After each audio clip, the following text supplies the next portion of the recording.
Nephrotic syndrome, सबसे पहले इसके कैरेक्टरिस्टिक्स देख लेते हैं। इसके 4 मेन फीचर्स होते हैं। प्रोटीनयूरिया होता है, हाइपोप्रोटीनीमिया होता है, एडिमा और हाइपर कोलेस्ट्रोलीमिया होता है। तो ये 4 इसके मेन फीचर्स हैं। अगर और इसको ना हम इसमें परसिस्टेंट हिमाचूरिया, रीनल इनसफिशिएंसी, हाइपरटेंशन या कम्प्लीमेंटीमिया नहीं होता जैसे कि उसमें होता है नेफ्राइटिक सिंड्रोम में। तो ये उसको इससे डिफरेंशिएट करता है। पैथोजेनेसिस इसकी क्या है, इसमें प्रोटीन यूरिया जो है loss of anionic charge on glomerular basement membrane therefore excretion of negatively charge proteins. क्या होता है कि जो ग्लोमेरुलर बेसमेंट मेम्ब्रेन है उस पर एनाइन चार्ज ख़त्म हो जाता है, इसलिए जो नेगेटिवली चार्ज प्रोटीन्स है ना वो एक्सक्रीट होना शुरू हो जाती हैं और अब नॉर्मल टी सेल फंक्शन होता है। हाइपोप्रोटीनीमिया, इसमें क्या होता है, protein lost in urine, urine में प्रोटीन आ रहा होता है, लीवर प्रोड्यूसेस ग्लोबुलिन्स, तो लाइपोप्रोटीन्स हमें मिलते हैं एक्सेस में। एडिमा होता है, एडिमा में क्या होता है कि प्रोटीन लॉस्ट हो रहे हैं जिसकी वजह से ऑनकोटिक प्रेशर डिक्रीज़ हो रहा है, फ्लूइड ट्रांसुडेशन हो रही है और ह्रास हो रही है और सोडियम और वाटर रिटेंशन हो रही है।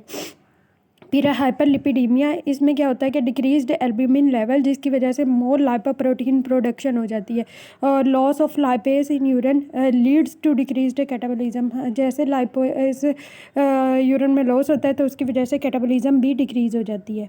अब इसकी पैथोलॉजी देखते हैं कि minimal change disease, focal sclerosis, meningeal proliferative glomerular nephritis और माइनर टाइप्स।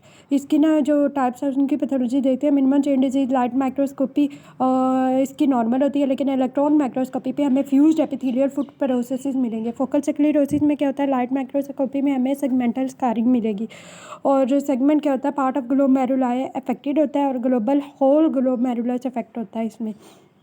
और मेसेंजियल प्रोलिफरेटिव ग्लोमेरुलोनेफ्राइटिस, इसमें क्या होता है कि मेसेंजियल सेल्स और मैट्रिक्स का जो नंबर है वो इंक्रीज़ हो जाता है। मेसेंजियल प्रोलिफरेट नाम से पता लग रहा है कि मेसेंजियल की प्रोलिफरेशन हो रही है। और फोकल स्क्लेरोसिस में भी पता लग रहा था कि किसी एक सेगमेंट में स्कारिंग हुई है, स्क्लेरोजिंग हार्डनिंग थिकनिंग हुई है। तो ये सारे इनके नाम से इनके मेजर फीचर्स का पता लगता है। और माइनर टाइप्स में greater than 8 years of age, membranous uniform thickness of glomerular basement membrane, immune complex deposits होते हैं। क्लिनिकल फाइंडिंग्स में हमें क्या मिलेंगे, फ्लू लाइक सिम्टम्स होंगे, पेरीऑर्बिटल स्वेलिंग, ओलिगूरिया होगा, जनरलाइज्ड एडिमा होगा, साइटिस, प्लूरल ओफियन, सक्रोटल स्वेलिंग, डिस्निया होगी जिसमें प्लूरल ओफियन और डायफ्राम पुश्ड साइटिस, वेट गेन होगा, अनीमिया और shock, depleted intravascular volume.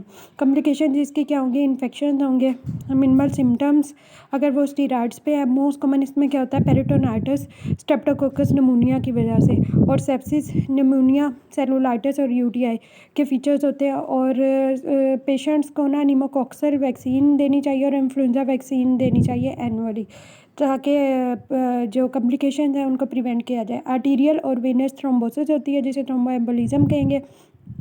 Decrease vitamin D level हो जाएंगे क्योंकि किडनी फंक्शन लॉस्ट हो रहा है, एक्यूट रीनल फेलियर हो जाएगी, हाइपरटेंशन हो जाएगी, flare up of the TB हो जाएगी, माल न्यूट्रिशन हो जाएगी पेशेंट का, और स्टीरॉयड रिलेटेड टॉक्सिसिटी। अब कुछ इंपॉर्टेंट डेफिनेशन है जो यूक्यूज़ में भी आ सकती हैं, जिसका what is response. Response is demonstration of protein free urine on 3 consecutive examination on 3 separate days during the course of not more than 7 days। Initial responder respond during 8 weeks of initial treatment. Initial non responder क्या होता है, no response during the initial 8 weeks of treatment. और late responder क्या होता है, initial responder who responds later after 8 weeks, अगर वो respond करे तो वो लेट रिस्पॉन्डर है। लेट नॉन रिस्पॉन्डर जो कि 4 weeks के बाद भी रिस्पॉन्ड ना करे ट्रीटमेंट का, उससे हम कहते हैं लेट नॉन रिस्पॉन्डर। फिर होते हैं steroid dependent responder who relapse frequently while steroid dose is being decreased or within 2 weeks after discontinuing steroid treatment। और steroid resistant क्या होते हैं, child continues to have proteinuria after 8 weeks of continuous daily divided dose steroid।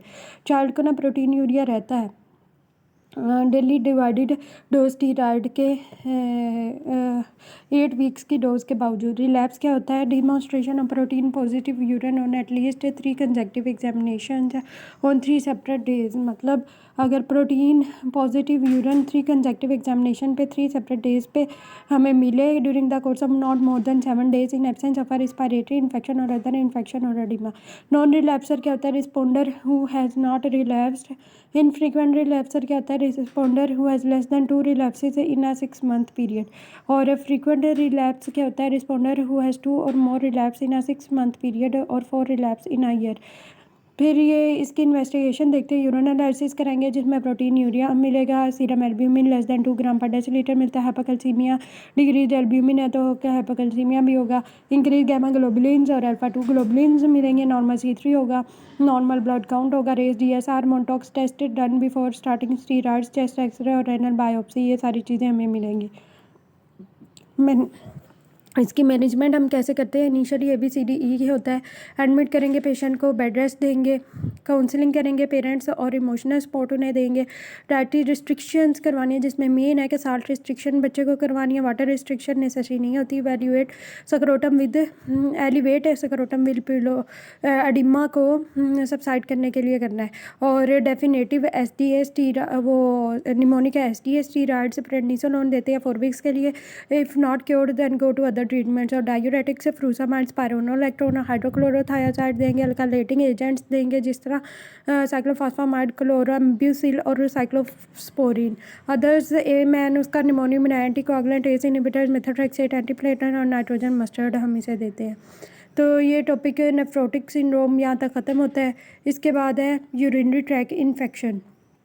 Urinary track infection में क्या है कि definition है इसकी, culture of pure growth of organism greater than 10⁵ organism पर ml यूरिन सैंपल। इंसिडेंस इसकी न्यूबॉर्न बॉयज़ कॉमन, इसका incidence boys में ज़्यादा होता है गर्ल्स से, और चाइल्डहुड में 10 times more common in girls as compare to boys. Localise हम कैसे करते हैं? किडनीज़ है, पाइलोनेफ्राइटिस होता है, ब्लैडर में सिस्टाइटिस होगा, और यूरिथ्रा में यूरिथ्राइटिस, मतलब जो जिस एरिया को उसने इन्वॉल्व किया हुआ है तो वहाँ पे इन्फ्लामेशन हो जाती है। अब इसके कॉजेटिव फैक्टर्स इन्फेक्शन की क्या है? इकोलाई बैक्टीरिया इन्फेक्ट कर सकता है, क्लेब्सिला, प्रोटियस, सोडोमोनास, स्टेफिलोकोकस और सेप्टोफाइटिकस इफेक्ट कर सकता है। पैथोफिजियोलॉजी इसकी क्या होगी? रिस्क फैक्टर्स जिसे हम कहते हैं फिकल फ्लोरा से कंटेमिनेशन हो जाती है, वेजिको यूरिट्रल रिफ्लक्स, पुअर हाइजीन हो जाती है, कॉन्स्टिपेशन हो जाती है, और पेरिनियल इन्फेक्शन, पिनवॉर्म्स, स्टोन्स हो जाते हैं, इंस्ट्रूमेंटेशन होगी, पोस्टीरियर यूरिथ्रल वाल्व होंगे, हाइड्रोनेफ्रोटिक किडनीज हो सकती है, या फिर अबनॉर्मेलिटीज़ ऑफ कलेक्टिंग डक्ट, या फिर short urethra of girls facilitated sending infection. ये सारे वो रिस्क फैक्टर्स हैं जिनकी वजह से UTIs का चांस इंक्रीज हो जाता है। अच्छा, क्लिनिकल फाइंडिंग्स में न्यूबॉर्न में हमें fever, hypothermia, poor feeding, failure to thrive, sepsis के फीचर्स मिलेंगे। प्री स्कूल चिल्ड्रन में एब्डोमिनल पेन के साथ आएगा बच्चा, वॉमिटिंग होगी, इससे फाउल स्मेलिंग यूरिन होगा, fever, dysuria, increase frequency enuresis और अर्जेंसी मिलेगी। स्कूल एज चिल्ड्रन में हमें फ्रीक्वेंसी, अर्जेंसी, नॉक्चूरिया, डिसयूरिया मिलेगा, और फीवर, फ्लैंक पेन मिलेगी। और डिफ्रेंशिएटिंग बिटवीन पाइलोनेफ्राइटिस और सिस्टाइटिस में हम कैसे डिफ्रेंशिएट करते हैं? फीवर, कॉन्स्टिट्यूशनल सिम्टम्स देखते हैं, निकोसाइटोसिस देंगे जिसमें रेस DSR होगा, flank pain almost always present in pyelonephritis but not in cystitis. Flank pain हमेशा पाइलोनेफ्राइटिस में मिलती है लेकिन सिस्टाइटिस में नहीं मिलती। सिस्टाइटिस के फिर फीचर्स क्या है? उसमें डिसयूरिया मिलता है और फ्रीक्वेंसी, अर्जेंसी, ये सारे फीचर्स होंगे। डायग्नोसिस हम कंप्लीट यूरिन एग्जामिनेशन करा देंगे, urine culture, nitrite sticks, ultrasonography, micturating, cysto urethrography कराते हैं, रेनल स्कैनिंग कराते हैं, टेक्नीडियम लेवल, DMSA से CT स्कैन और RFTs। और अगर पायूरिया WBC कास्ट के साथ आ रहा है तो इससे पता लग रहा है कि इन्फेक्शन है। अच्छा, मेथड्स ऑफ यूरिन कलेक्शन क्या लिखे हुए हैं कि मिड स्ट्रीम सैंपल लेते हैं या स्टीराल कलेक्शन बैग के ज़रिए से, कैथेटराइजेशन से, या सुप्रा प्यूबिक एस्पायरेशन। ये सारे यूरिन कलेक्शन के मेथड्स हैं, ये जो इन्वेस्टिगेशन में हम बता सकते हैं। ट्रीटमेंट में हम क्या लिखेंगे? एंटीपायरेटिक्स फीवर के लिए देंगे, हाई फ्लूइड इनटेक बच्चे को देना है, अनकम्प्लिकेटेड UTIs को ट्रीट करवाना है ओरल एंटीबायोटिक के ज़रिए से, पाइलोनेफ्राइटिस IV एंटीबायोटिक्स के ज़रिए से, और वेजिको यूरिट्रल रिफ्लक्स है तो सर्जिकल मैनेजमेंट करानी। कॉम्प्लिकेशन जिसकी क्या है? हाइपरटेंशन हो सकती है, पेशेंट को रीनल स्कारिंग हो सकती है, स्वेयर, वेजिको यूरिट्रल रिफ्लक्स और क्रोनिक रेनल फेलियर हो सकती है। फॉलोअप में हमने क्या करना है? यूरिन कल्चर और sensitivity 1 week after stopping treatment, और checked for recurrence after every 1 to 2 months by urine culture until they have remained infection free for 1 year। अच्छा, एक UTIs के बाद एक छोटा सा टॉपिक है वेजिको यूरिट्रल रिफ्लेक्स, ये जल्दी से देख लेते हैं। इसमें यह है कि retrograde passage of urine from the bladder into the upper urinary tract due to incompetent vesico ureteral junction. Primary vesico ureteral reflex most common form है रिफ्लेक्स की। इसमें क्या होता है, इनकम्पिटेंट इनएडिकेट क्लोजर हो जाता है वेजिको यूरिट्रो वेजिकुलर जंक्शन का। मोस्ट कॉमन टाइप है वेजिको यूरिट्रल रिफ्लेक्स की और बर्थ के फ़ौरन बाद डिटेक्ट हो जाती है। और सेकेंडरी वेजिको यूरिट्रल रिफ्लेक्स की वजह से होता है हाई प्रेशर ब्लैडर में होता है, जिसकी वजह से failure of closure of vesico uretero vesicular junction हो जाता है।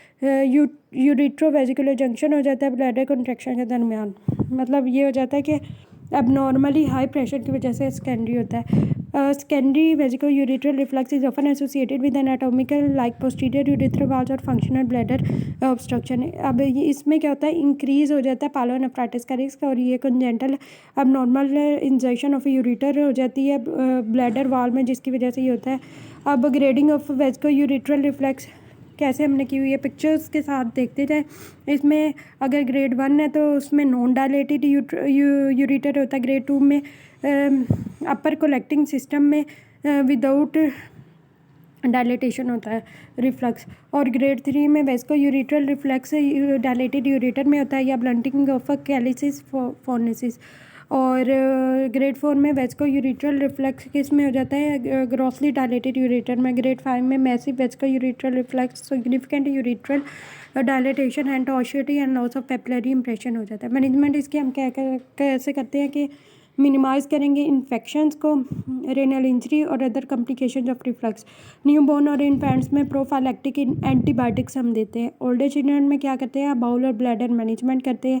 पेरिनियल हाइजीन करेंगे और timed and double voiding are also important aspects of medical treatment. Bladder dysfunction is treated with the administration of anticholinergics और सर्जरी हम करते हैं। ये सारे इसके ट्रीटमेंट गोल्स थे।